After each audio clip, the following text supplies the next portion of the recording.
நடிகர் அஜித்தின் பிறந்த நாள் மே 1ஆம் தேதியான நேற்று கொண்டாடப்பட்டது. இதையொட்டி தமிழகம் முழுவதும் அஜித் ரசிகர்கள் பல்வேறு நலத்திட்ட உதவிகளை வழங்கியும் அஜித்தின் பிறந்த நாளை தடபுடலாக கொண்டாடினர்.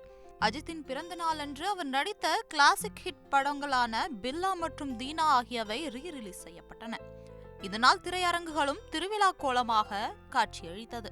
ஏற்கனவே விஜய் நடித்த கில்லி படம் ரீ-ரிலீஸ் ஆகி சக்கை போடு போட்ட நிலையில் அதற்கு போட்டியாக தீனா படம் வெளியானது. இதனால் ஆர்வம் மிகுதியில் அஜித் ரசிகர்கள் சில அடாவடி சம்பவங்களிலும் ஈடுபட்டிருந்தனர். அதில் ஒன்றுதான் விஜயின் பேனர் கிழிப்பு சம்பவம். நேற்று காசி தியேட்டரில் விஜயின் பேனரை கிழித்த சம்பவம் பெரும் அதிர்ச்சியையும் பரபரப்பையும் ஏற்படுத்தியது. தீனா படம் பார்க்க வந்த அஜித் ரசிகர்கள் அந்த பேனரை கிழித்த வீடியோ காட்சிகளும் வெளியாகி வைரலானது. இதையடுத்து விஜய் பேனரை கிழித்த அந்த இளைஞர் மீது காவல் நிலையத்தில் புகார் அளித்த தியேட்டர் நிர்வாகம் அந்த கிழிக்கப்பட்ட பேனரை அகற்றி புது பேனரை அங்கு வைத்தனர். இதையடுத்து சம்பவ இடத்துக்கு விரைந்த போலீசார் அந்த இளைஞரை கைது செய்து காவல் நிலையத்துக்கு அழைத்துச் சென்றனர்.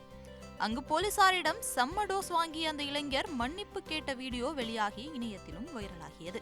காலைல 11 மணிக்கு நான் பசங்களோட காசு தியேட்டர் படம் பார்க்கலாம்னு வந்தேன். தீனா படம் பக்கத்திலே கில்லி பேனர் இருந்தது. ஒரு ஆர்வத்துல பசங்க எல்லாம் சேர்ந்து அவனு கூட என்ஜாய்மெண்ட் பண்றதுக்காக கையில பைக் கீச்சன் வச்சிருந்தேன். அதை வச்சு நான் கிழிச்சிட்டேன்.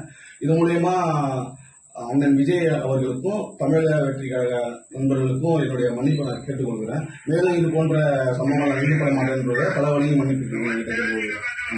இதனைத் தொடர்ந்து அதே காசி தியேட்டரில் அஜித் ரசிகர்கள் சிலர் கிழிக்கப்பட்ட பேனர் மாற்றப்பட்ட கில்லி பேனருக்கு பால் அபிஷேகம் செய்து, இதைத் தொடர்ந்து இன்று அதே காசி தியேட்டரில் கில்லி பட போஸ்டருக்கு சில அஜித் ரசிகர்கள் பால் அபிஷேகம் செய்யும் வீடியோவும் வெளியாகி விஜய் ரசிகர்கள் மத்தியில் மகிழ்ச்சியை ஏற்படுத்தியுள்ளது. செய்திகளை உடனுக்குடன் தெரிந்து கொள்ள உடனே சப்ஸ்கிரைப் பண்ணுங்க.